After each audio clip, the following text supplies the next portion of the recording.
Thank you, Jay. Thank you, Jay. And thank you all of you for being with us in this 10 o'clock hour. We said we'd start at 10:05, and that's what my clock says. I really do want to thank you for being here.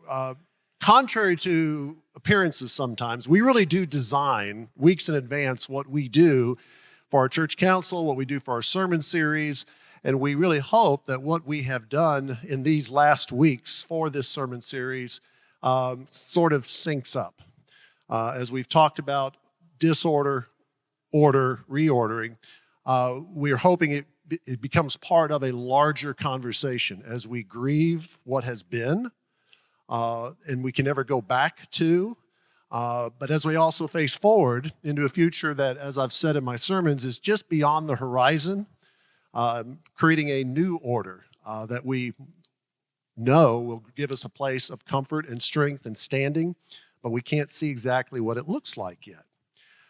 Back in January, we had a leadership training event, and I invited Kenneth Wolverton to come and be the keynote speaker for our leaders. It was January. I mean, just 3 months ago, we were still Zooming, right? Because we were concerned about Omicron. Just giving another example of how it sea swells of unexpected changes that keep altering our course.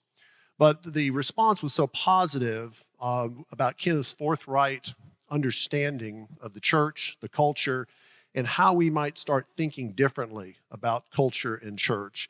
Our group just found very, very enlightening. And they said to me, can he come back again?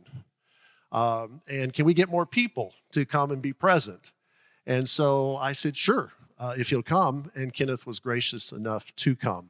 So as leaders of our church, as Sunday school classes, those interested and curious, we really hope that this is as helpful to you as it was to us. Kenneth Wolverton he and Suzanne, his lovely bride. Would you welcome them both, by the way? They were one of 10 founding members at Grace Avenue United Methodist Church. That started within 4 years of a church plant that Cammie and I did back in the 90s. They live over in Frisco. Amongst the many accomplishments that has been Kenneth's over the years, he has served every key leadership position at Grace Avenue, including chairing 3 leadership teams that church has had over the years to do the kind of discernment that all churches are doing now. He comes out of the IT business. He has sold and managed any number of IT companies. So he knows something about changing climates, changing culture, and what companies, organizations need to do to adapt and pivot to a new culture. He's a recently certified lay servant. He is an elected delegate to the general and jurisdictional conferences of the United Methodist Church. I've had the privilege of serving with him on a committee that oversees new church starts and effective new church builds. It seems like we just bump into each other all the time. So when I thought about who would I want to come and talk to us about visioning forward, Kenneth was an easy reach. So without further ado, I present to you my friend and our brother in Christ, Mr. Kenneth Wolverton.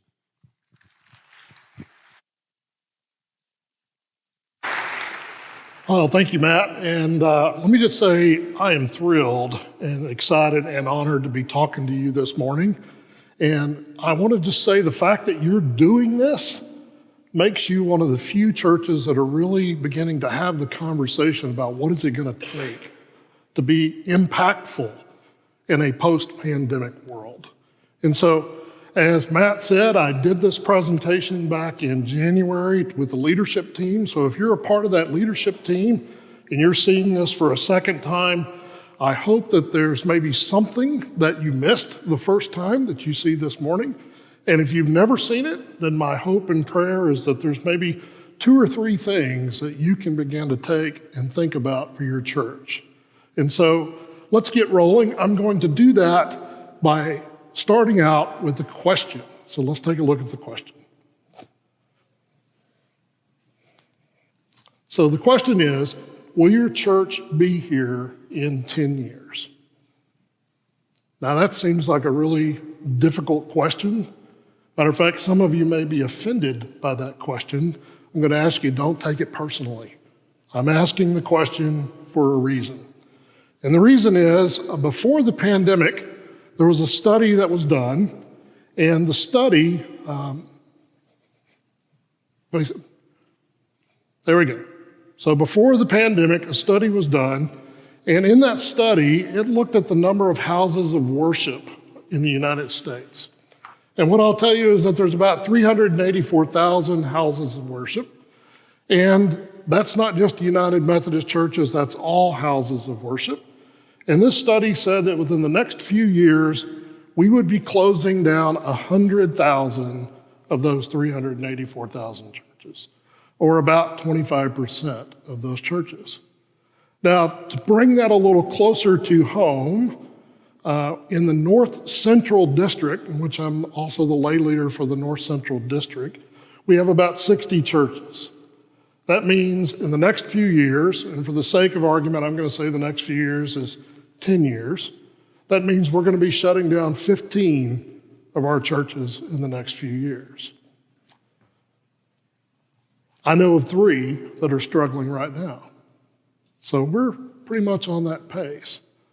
But unfortunately, it gets worse. They've done this research since the pandemic, and as you can see, they now estimate that now to be 1/3 of all churches, which means we're going to be shutting down about 20 of the 60 churches. Now, I hope they're wrong, and I hope they're wrong because we, as leaders of the churches and laity of the churches, aren't going to let that happen, right? So you may be thinking, well, those are those churches. That doesn't necessarily mean it's my church. So I want to share with you 3 things that could happen in the next 10 years that could impact your church. And so let's take a look at those 3 things. The first one is, what would happen if, go ahead, Stacy, if you were to lose 20% of your charitable giving? So what if 20% reduction in your offerings over the next 10 years? And we'll talk about in a bit why this could be a reality. The second thing is, what if there was a 2% increase in your debt service, the interest rates on your debt? So if your debt is not on a fixed rate, if it's on a variable rate or a collared rate, you could begin to see some of the interest rates begin to hit you. And the last one is, what if there was a change to our property tax exemptions? Now you may be saying, well, that's not really going to happen, but it is happening in certain parts of the United States where cities and governments are saying, you know what, we're not going to give churches property tax exemption anymore. So I talked to your financial leaders, and if this were to happen to First United Methodist Church, Plano, it would be a swing of over $500,000 in your operating income. So ask yourselves as a church, what would happen if you had a swing of $500,000 in the next 10 years? And what are you going to do about it? So let me ask it a different way. If church, as we know it, was a stock on the New York Stock Exchange, would you buy it? And if your answer is no, I probably wouldn't buy it, then my next question is, are you prepared to do something about that so that you would buy it? So there's 2 things that I think go ahead, Stacy. There's 2 things that we need to look at in order to make this happen. One of those is we must begin to recognize what's happening in our community, what's happening in our society, and what's taking place. What are the social norms that are changing, and we as a church have to change with it. And the second thing is we have to rethink the way we do church if we're going to meet those. And so there are 3 things this morning that I'm going to share with you. The first one is that we're going to begin to talk about what I call the paradigm shifts, okay? Now, some of you may be familiar with this term paradigm shift, some of you may not. So I'm going to spend just a moment to level set everybody on what that is. The second thing I'm going to share with you is I'm going to share with you 5 paradigm shifts that I believe are impacting the church today. And the last thing I'm going to share with you is 7 ways that we need to rethink church. So let's talk about paradigm shifts for a moment. And so if you're not familiar with a paradigm, just very quickly, paradigm is basically a model or the process or how we do something changes, okay? So go ahead and look at the next one. An important change that happens in the way we usually think about something, right? So let me give you some examples. I'm going to start with this example. Ptolemaic to the Copernican system. How many of you are astrology people? Okay, so we got a couple. You guys may be familiar. It's basically the change in our culture when we decided that the universe revolved around the earth, and then we figured out that the universe revolved around the sun, okay? Let me bring it a little closer to home. The next one I want to talk to you about is the Swiss watch industry, okay? Now, back in the 1960s, the Swiss owned about 90% of the watch manufacturing in the world. And then along came this idea of the quartz crystal. And they found out that the quartz crystal has a timing mechanism in it. It vibrates at a certain pattern that makes it better than the mechanical springs and everything that went on.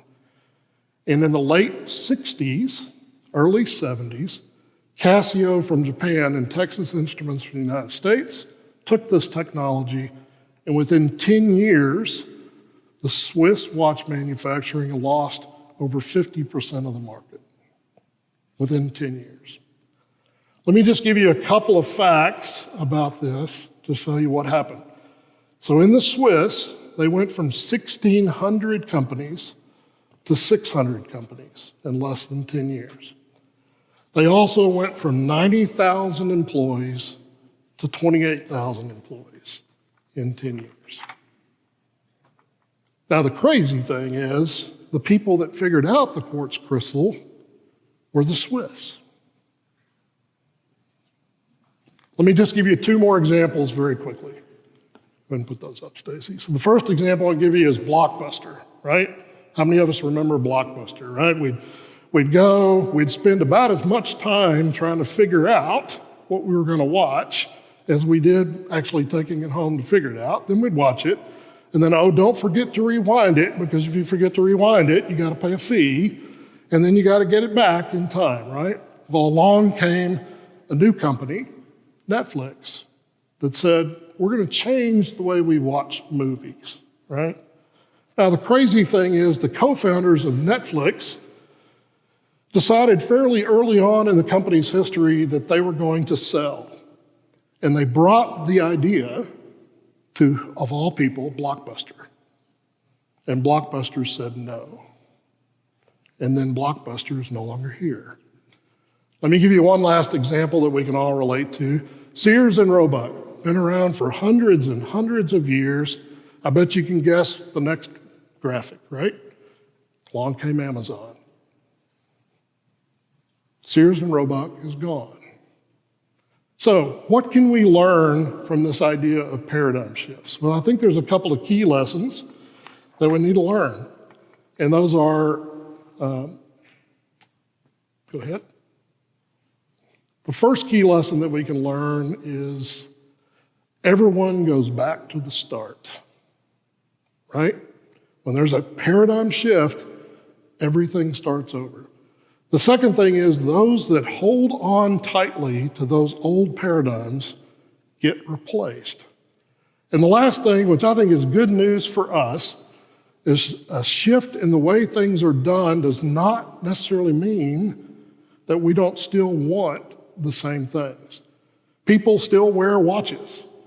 People still wanted to watch movies. People still want to shop. People still want to be involved in church.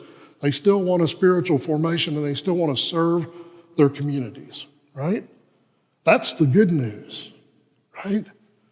It's not about why we exist. It's about how we exist. So what does that mean for churches? Let's take a look at that. First thing is, I want everybody to understand as a church that we are all now a startup church. Every single one of us. I don't care if you've been around for hundreds of years, or as Grace Avenue's been around for 23 years, or as First Melissa and Grace Chapel have only been around for a year or two.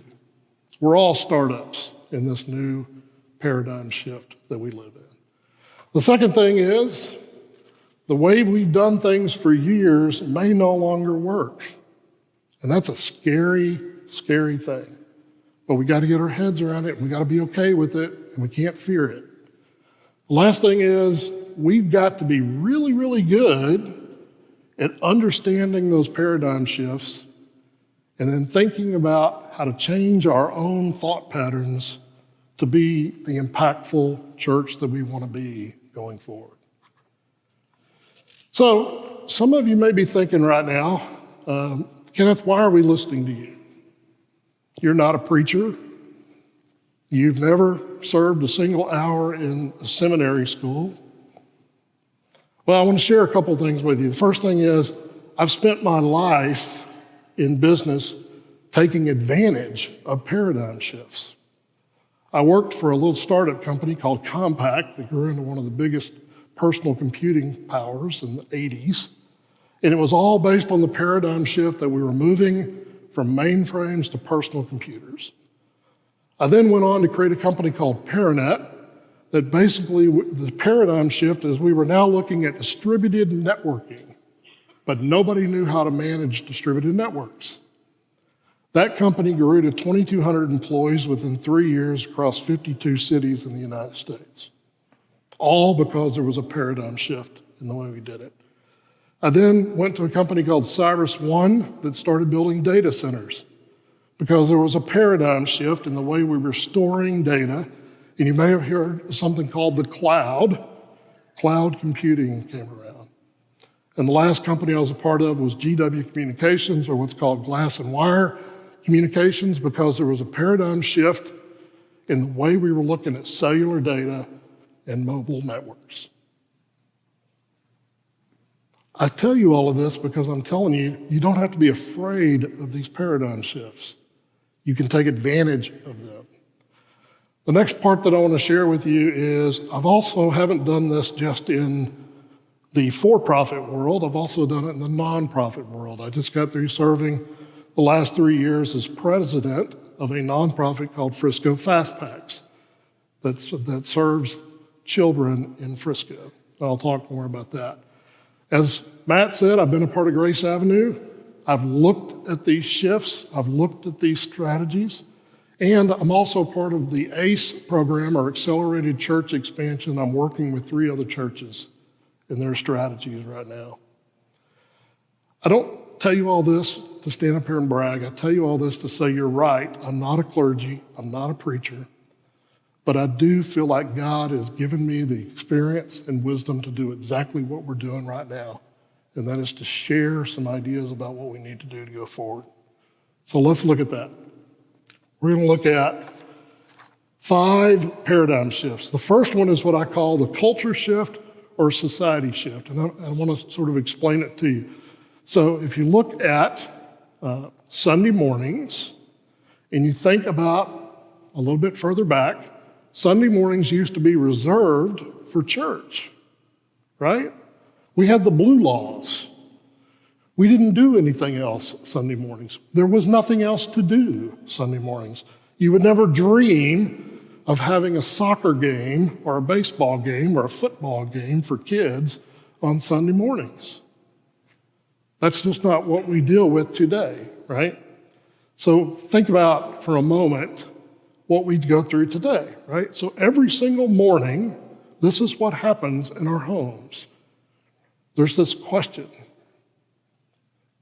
Hey, do you want to go to church this morning? Oh, I don't know. Do you want to go to church this morning? I don't know. I was thinking about just having a cup of coffee and watching it online and sitting in the lazy boy. Okay, that sounds good. Let's do that, right? That's what goes on. Those questions did not happen before the paradigm shift, right? Nobody sat around and said, are we going to go to church or not? It's just what you did. It's not any different than saying, do we have to go to school this morning? Well, of course you're going to go to school this morning, right? So what's the lesson we can learn from this? I feel like the lesson we have to learn from this is that Sunday morning worship and Sunday school is not the paradigm that we live in today. So what do we do as a church?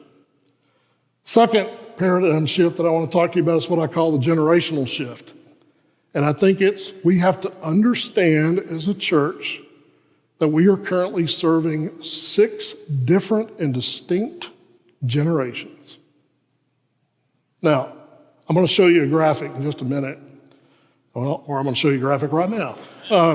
But before I do that, I just want to say I understand that not every single Gen Xer falls into that category, or every single Gen Y, or every single baby boomer, or millennial, or Gen Z.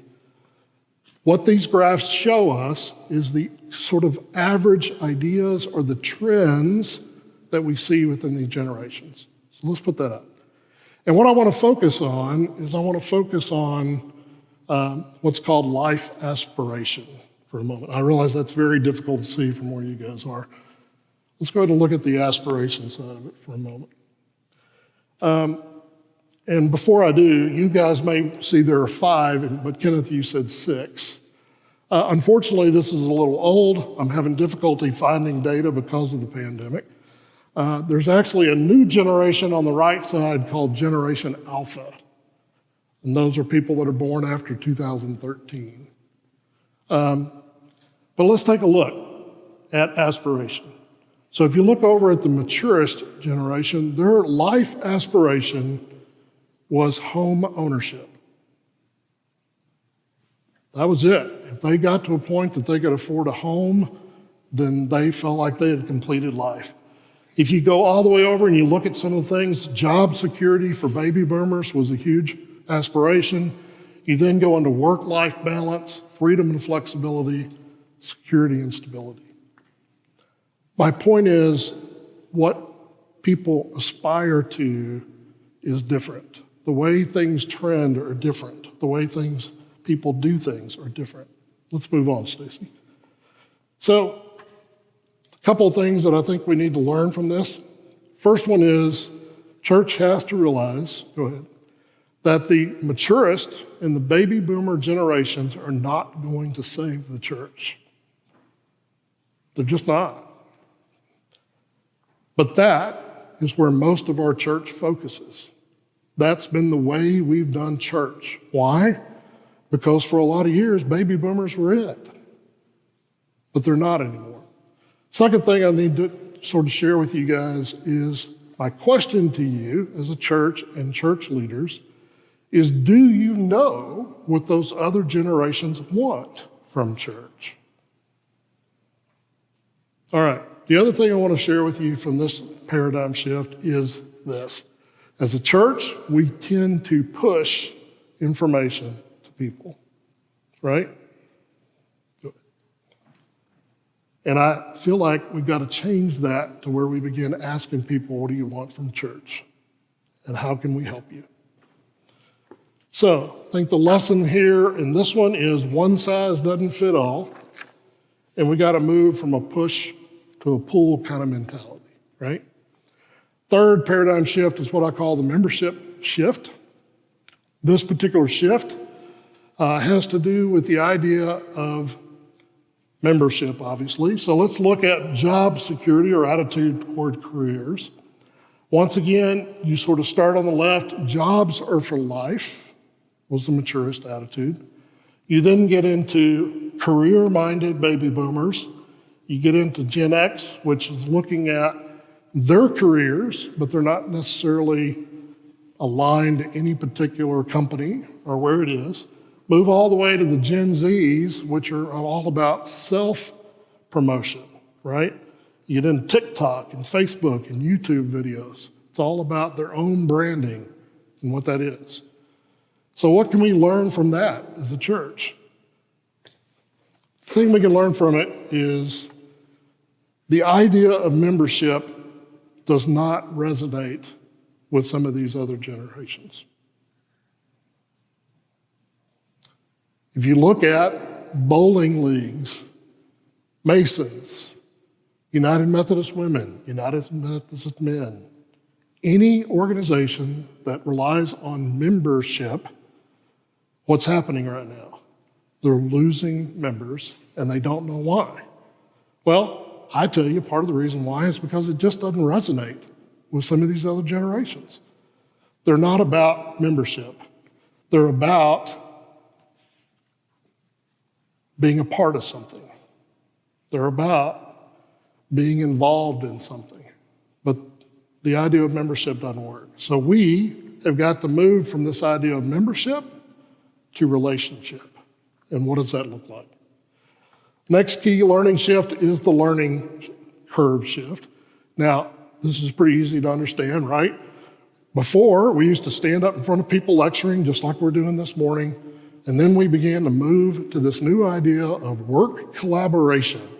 It was all about collaborating with one another, and then all of a sudden, Zoom comes along, right? And now we're all about this. So if you begin to think about that, what can we learn from this? It's not about me going to a particular time and place and learning something. I now want to learn on my own time. And when I do learn, I don't want to just listen, I want to participate. So what does this mean to our spiritual formation as we begin to think about that? And the last shift that I want to share with you is what I call the charitable giving shift. And there's a couple of different things we can learn from this. One of those is the fact is our middle class is getting squeezed. Any graphic that you look at, our middle class expenses are going up, revenues or income are staying about the same. So as the middle class gets squeezed, we're seeing a reduction in their charitable dollar and what they can give, right? Second thing I want to sort of point out is if you look at the generations and you look at the generational giving, what you'll see is if you're up there in the maturist or the baby boomers, they're setting at about 78, 75% of those generations give charitable dollars. You get to the Gen X, you're looking at about 50%, and then it goes into the 40s as you begin to look at some of the others. That's where I said we could have a 20% reduction in our charitable offering. But we've still got some good news here. And the good news is I've got to sort of think about this in terms of reality. Let's go back one right now, Steve. I've got to think about my own story and my own history. And the fact is, I really didn't get involved in church until I was in my 30s. And I really didn't give money until I got past certain stages of my life. I got past kids being in daycare. Daycare's really expensive, right? I got past sort of putting some kids through college, and suddenly I had this charitable dollar. And I read an interesting statistic last week, and what it said was that Gen X, they are about to inherit, over the next 10 years, trillions of dollars. So my question is, what are they going to do with it? Which brings me to the next point. The next point is, if you look at what's important to Gen Xers or these younger generations, once again, it's not about tithing because the idea of membership doesn't fit. They want to give charitable dollars, but they want to know that the charity is incredibly efficient at using their dollar, and they want to know that it's impactful in a way, right? So what does that mean? What that means is that we as churches have got to be very deliberate in talking about why the charitable dollar matters. And the other thing is we've got to find a direct connection between somebody's dollar that they give and a life that it changes. How many times do we get a report on giving that talks about the impact of our dollars? Something to think about. All right, so those are 5 paradigm shifts. Now, you may say, well, Kenneth, I could think of a couple of others. You can think of this one, absolutely. And I hope that you get really, really good at identifying those paradigms. You will notice that I didn't even talk about the pandemic being a paradigm shift. And that's because I don't believe it's a paradigm shift. What I believe the pandemic is an accelerator. And it has accelerated these shifts in a dramatic way. So let's talk about the 7 ways to rethink. Wait, Stacey, I think you're going to have to catch up. There you go. First one is, I want us to begin to think about causes versus symptoms, okay? As a church, we spend a lot of time asking questions like, how do we get people back into worship? How do we get people back into Sunday school? How do we get people to volunteer? How do we get people to help serve dinners? I think these are the wrong questions to be asking. We need to be asking people, how can we as a church give you the best life you can live? How can we as a church get focused on giving people the best life? Because that's when we become impactful in people's lives. And if we can help people live the best life, then those other things will begin to happen, right? Second thing I want you to rethink as you're going forward. And that is, we have got to rethink the thing called capital campaigns. I want you to think about investment campaigns, not capital campaigns. If you look at your property and you look at your buildings and you look at everything else, right now, I would tell you, you don't need to build anything else. You're probably okay for a while because we're shifting, right, into this new arena. That doesn't mean that we still don't have debt service. We got some other things. I'm not trying to be naive about that. But what I'm telling you is people aren't excited about giving money for another building. People are going to get really excited about giving money for ministry and development of ministry that impacts the community. So you've got to rethink why you're raising dollars. Because that's when people are going to get excited, when we're absolutely impacting people's lives, right? Third thing I think we ought to do, and that is we need to rethink what we use as measurements for success. We're measuring things in an old paradigm. We're measuring how many people are coming to worship, right? We still do that. I'll bet your ushers still go around and count. I bet Matt gets a report that says, oh, we had 130 this morning, we had 200 this afternoon, we had 110 in Sunday school. All right? Absolutely. I want to encourage you to think about new metrics, new things. What if we had a metric that looked at the number of invitations we made to people that aren't a part of our church? As I heard somebody say, what if instead of measuring the number attending, we start measuring the number we're sending? We're going into a new paradigm, and that means we got to rethink how we measure. All right, fourth way to rethink. We've got to begin to think about multiple sources of revenue. I just got through telling you, your one main source of revenue could decline. Successful businesses have multiple sources of revenue.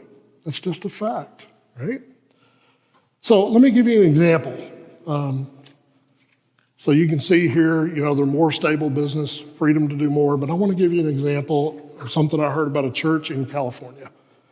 They have a daycare program, and they were making money off their daycare program, as a lot of churches do, but they began to ask the parents of the kids, how can we make your life easier?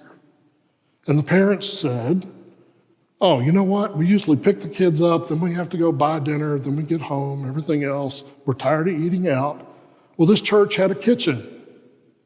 And what they figured out is they could make dinner for these parents. They could sell dinner to these parents. So now these parents, they come, they drop off their kid, they order their dinner, they get back from work, they come pick up their kid, they pick up their food that's been cooked for them, and now they've got more time with their family. and they get to eat a home-cooked meal instead of something out. It brought a whole nother source of revenue. But they didn't stop there. The other thing they found out was that a lot of these parents went and picked up dry cleaning. So the church made a deal with a local dry cleaner. So now the parents come, they order dinner, they drop off their dry cleaning. Church takes it over to the dry cleaner, they bring it back. Parents come back, they're able to get their dinner, their kids, their dry cleaning. And now they got 3 sources of revenue. I want to share with you a book that if you haven't read, I'm going to highly recommend it. And that is a book by a guy named Mark Dimas called The Revolution of Church Economics. And he does a fantastic job of looking at this. His story is interesting in that he was going to build a church in a impoverished section of downtown Little Rock. And he knew going in that there was no way that that church would ever be able to support itself. So he went in thinking about multiple sources of revenue. That church, only 40% of the operating income is from tithing. All of it's from different things. Now, some of you may be saying, hey, Kenneth, this is getting into some weird stuff. But what I want to tell you is you don't just go after revenue for revenue. You figure out how to grow your ministry impact, and you find partners that are aligned to your mission and your vision, and you find ways to develop revenue from there. It's a fascinating book if you get a chance to read it. I will say this, a couple of notes. One is, don't do this without getting really good CPAs and legal people, because you don't want to jeopardize your nonprofit status, and you don't want to get caught having to pay a lot of unrelated business income tax. So get the right people to join you. At Grace Avenue, we're currently looking at 15 different revenue sources for our church. The next thing I want to share with you is how we communicate our church. I feel like most churches talk about the how instead of the why. If I go to your church website, here's what I'm going to find. I'm going to find the times of your worship. I'm going to find the times of your programming. I'm going to find different things. What I won't find is I won't find the impact statement. I won't find who you're impacting. And I might be able to find it if I dig down, but we lead with the how. I'm going to encourage us to rethink leading with the why. I talked about Frisco Fastpacks just very quickly. What I want to share with you is when I became president of Frisco Fastpacks, 3 weeks after I became president, we had to put kids on a waiting list because we ran out of money. 3 years later, Frisco Fastpacks now has a reserve account in which we can operate for a full year off of that reserve account. Now, how did that happen? Because we totally changed what we led with. If you go to Frisco Fastpacks, you're going to see the number of kids that are impacted by that ministry. You're going to see the kids, the families, the teachers, the schools that benefit from that. You're going to see that when you give $1 to Frisco Fastpacks, what that dollar actually goes to pay for and why it makes a difference. We as churches have got to get on board. If you go, I want to encourage you, don't go look at other church websites. Go look at other nonprofit websites, because that's who we're competing with.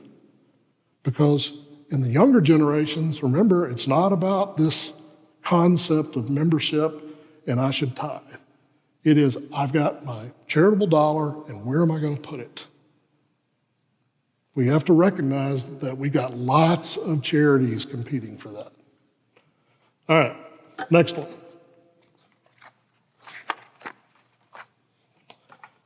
We've got to rethink the staff-laity relationship, okay? Because far too often, this is what we see. We see our staffs doing the majority of the work and laity coming along as volunteers.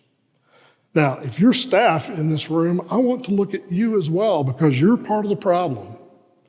Because you've got in your mind that if you're not this ultimate doer and you're not getting things done, then you're not worthy of your salary.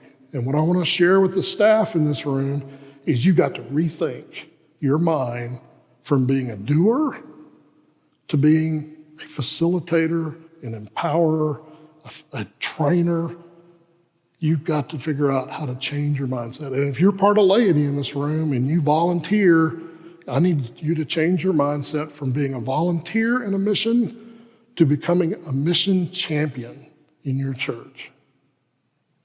Now, why is this important?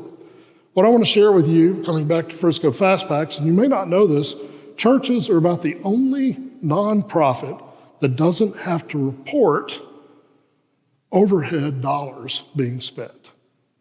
At Fast Packs, we have to report how much of our money goes to overhead versus go directly to the mission. Go ahead and show the next one. And what you may not be aware of is the Better Business Bureau says that that number should be less than 35%. So I just want to share with you very quickly about Fast Packs. We deliver over 1,000 packs of food to over 1,400 kids across 72 schools every week.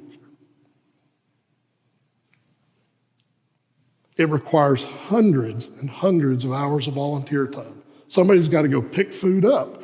We got to set up a warehouse. Somebody's got to come pack all these. Somebody's got to deliver them all. Frisco Fast Packs has 1.5 staff. Think about that for a minute, because once again, that's who you're competing with. So here's what you got to think about. It's how do you move your staff-laity relationship? Go ahead, Steve. How do you move it from this to this over time? Right? All right. Last one. We're getting down to the end here. I want you to think about building a culture of agility instead of conformity. Another way to say this is think about how we make change part of our culture, right? So now, some of you may be saying, Kenneth, there's some things that this church has done for hundreds of years. There's things we've done for 10, 20, 30 years that are important things. Here's the statement that I want you to remember as you think about change, all right? It's okay to honor the why we do things, but it is not okay to honor the how. So if you get into a meeting and somebody starts talking about why something is important, then absolutely have that discussion, talk about that, make sure you're doing the right thing. But if you're getting into a conversation about how things are done, then be very careful, because that's not the culture that you got to have going forward. So what's it going to take to have strong leaders going forward?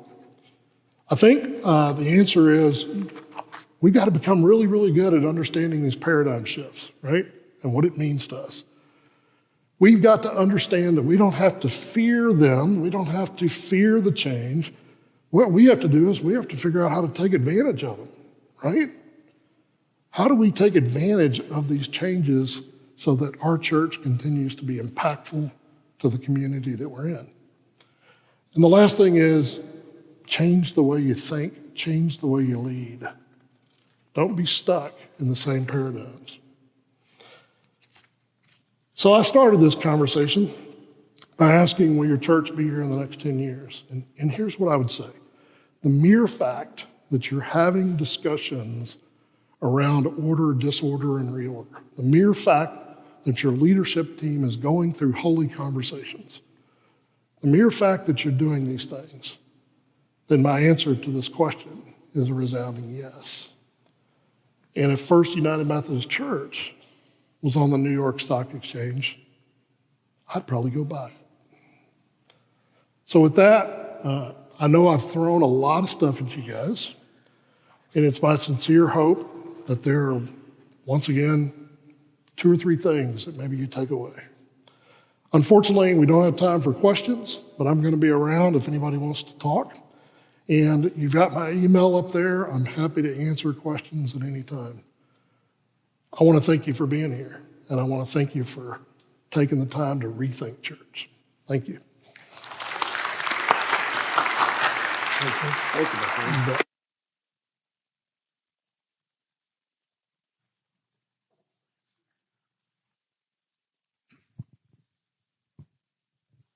I want to thank Kenneth and Suzanne for giving up their morning to come and be with us.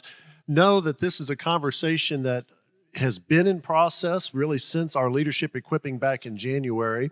We also have a small think tank that's been working with Texas Methodist Foundation, who will be working with our church council through the end of the month to bring council up to speed with what we're thinking about as we face forward so that we start living more still into some of these new paradigms that Kenneth has been helping us understand better this morning. I hope it creates conversation. I hope it creates questions. And I hope that you'll take advantage of Kenneth's opportunity and your council's offer to ask us questions, because this needs to be a conversation with the whole church. The best answers are going to be the ones that bubble up amongst us. So thank you again for the time. We've got 10 minutes to reset for our 11 o'clock worship service. God bless you in your thinking and your praying forward. Amen.